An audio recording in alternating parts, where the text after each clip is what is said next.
Hi everyone आज बनैबा पनीर आलू तरकारी तरकारी बनवाई कौन कौन सामग्री आपण मानक सब देखईदेवी।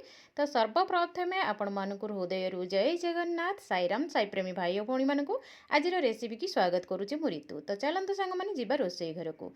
रोसई घर मुझे पहुँची जाइए पनीर की पूरा सरू सरू सरू सरू करके काटी रखी। मो धन आज पनीर खावाई कहला ता सहित एवं तो श्रावण मास चली तो आम आमिष खाऊनु कि पिज रसुण आम माछुआ खाऊँ। तो ये पनीर करने मु मसला को माने पूरा भल से कषि देछि और जहाँ जहाँ मसला मु सब इधर यूज कर नहीं।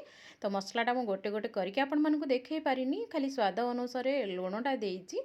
तो मसला ये पूरा भल भाव में रेडी हो जाइए और रेड कलर हवाक लगे मु आलू पनीर की तादिहरे मिक्स कर नौची।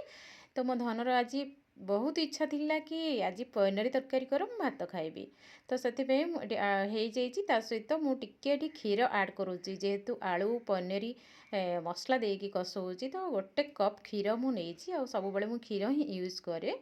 तो लास्ट को मुझे गरम मसला दे देछि। तो आज रेसिपीटी जदि आपण मानक भल लगु थाए लाइक कमेंट शेयर करेंगे सहित मो चैनल को सब्सक्राइब करेंगे। मो चैनल नेम तो आपण मैंने जानते ऋतु ओडिया विलेज आ फेसबुक नेम है ऋतु शैल।